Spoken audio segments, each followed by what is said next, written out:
Hello everyone, কেমন আছেন সবাই? আরও একটা নতুন ভিডিওতে সবাইকে স্বাগত জানাই। চলুন আজকে না আমাদের গ্রামটা একটুখানি আপনাদেরকে ঘুরিয়ে দেখাবো। এই গ্রামের পরিবেশটা না বরাবরই আমাকে ভীষণ টানে। মানে প্রত্যেকটা জিনিসই মনে হয় যেন একদম নিজের, একদম কাছের।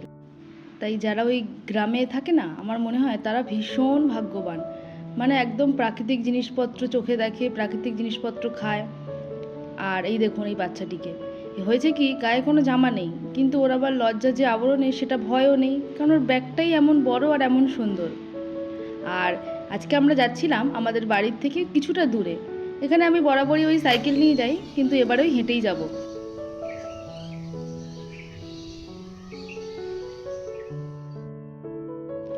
আর এই দেখুন গাছের ওপরে কি বসে আছে, বাপরে! ছোটবেলায় না একবার ওই তখন ক্লাস 9 অথবা 10-এ পড়ি, মানে আমাকে এত মৌমাছি কামড়িয়ে দিয়েছিল যে আমাকে রীতিমতন হসপিটালে ভর্তি হতে হয়েছিল। আর এক সপ্তাহ মতন আমার যে রেগুলার জামা কাপড় সেগুলো আমি পরতে পারিনি। মানে এমন গা হাত পা ফুলে গেছিলো, কোনো জামা কাপড়ই ঠিকঠাক করে হচ্ছিল না। সেই সময় আবার ক্লাস টেস্টও চলছিল, ফলে সে তো এক বিচ্ছিরি ব্যাপার। আর এই দেখুন এই জায়গাটাতে আসলে যেন মনে হয় ওই সেই ছোটোবেলায় ড্রয়িং স্কুলে গিয়ে আঁকতাম না, একদম সেই রকম ড্রয়িংয়ের খাতার ছবিটাকে কেউ যেন এখানে সাঁটিয়ে দিয়েছে। আর আমার বাবু আবার লোকের গাছের জিনিসের দিকে ভীষণ নজর। পুরোটাই পেয়ারা বাগান, মানে এখন ওই যে সবুজ সাদা সাদা সব কাগজগুলোকে দিয়ে দিয়ে রেখেছে, এটা পুরোটাই পেয়ারা বাগান। কত পেয়ারা চুরি করে খেয়েওছি এখান থেকে অনেকবার।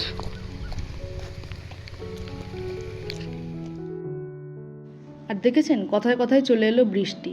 এই এক হয় যখনই মনে হয় যে না একটুখানি বেরোবো, আর এই বর্ষাকালের দিকে ঝুপঝাপ করেই বৃষ্টি চলে আসে, বোঝাও যায় না। আর সব থেকে গ্রামের দিকের এই জিনিসটা বেশ ভালো লাগে, মানে কাঁচা অবস্থাতেও, আর পেকে গেলে তো কোনো কথাই নেই। পুরো গাছে ভরা তাল, এই তালের যে অংশটা মানে সাদা অংশটা কাঁচা অবস্থায় কি ভালো লাগে খেতে।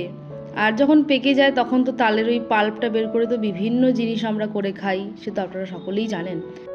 এই গ্রামে থাকার না এই এক মজা বটে, মানে গাছের তলায় বসে গাছের জিনিস খেয়ে নাও, আর অগুন্তি জিনিস, কোনো বাধা ধরা পয়সা তেমন কিছু দিতেও লাগবে না, খুব অল্প দামেই আপনি পেয়ে যাবেন। আর বর্তমানে এই ভেজালের যুগে মানে আপনি যেটাই খাবেন সেটাই ভেজাল।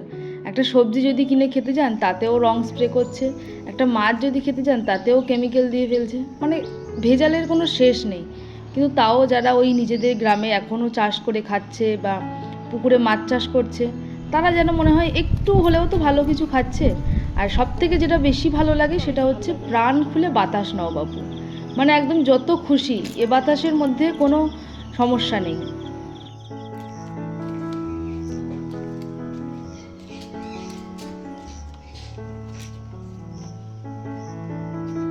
আচ্ছা, আপনাদের সাথেও কি এরকম হয়? বাড়িতে ধরুন কোনো গাছ এনে বসিয়েছি, খুব যত্ন করেছি, কিন্তু বাবু ফুল দিচ্ছে না। অথচ দেখুন রাস্তার ধারে একদম অযত্নে পড়ে থাকা গাছগুলোকে কি সুন্দর ফুল দিচ্ছে। এটাই হয় বোধহয়, যাকে বেশি যত্ন করা হয় সেই লাস্টে কোনো ফল দেয় না। আর ওখান থেকে ফেরার পরে তারপরে এসেছিলাম আমাদের স্কুলের সামনে আলু কাবলি খেতে। এটা আমার সঙ্গে অনেকেই একমত হবেন, যারা আমাদের স্কুল কলেজ শেষ হয়ে গেছে এখনও পর্যন্ত সেই পুরনো স্কুলের সামনে দিকে যেতে গেলে মনটা যেন হাহাকার করে ওঠে। বলে বাবলে ছবি তুলবে ছবি তুলবে ছবি তাড়াতাড়ি দেখা এই দেখা তাদের তুলে তাদের তুলে বাবাও রাখে না, নাকে রাখতে যাচ্ছে না, এই সর্বনাশ করছে।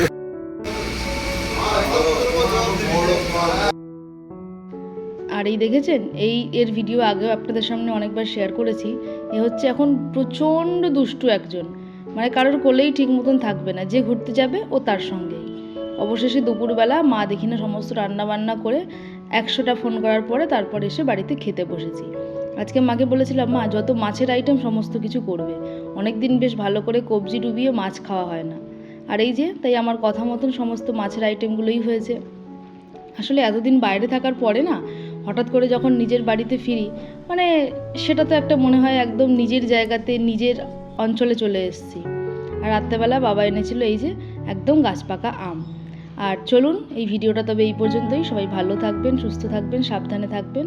আর আমার এই ছোট্ট ভিডিওটা কেমন লাগলো অবশ্যই কমেন্ট করে জানাবেন। সবাই সুস্থ থাকবেন, সবাই ভালো থাকবেন।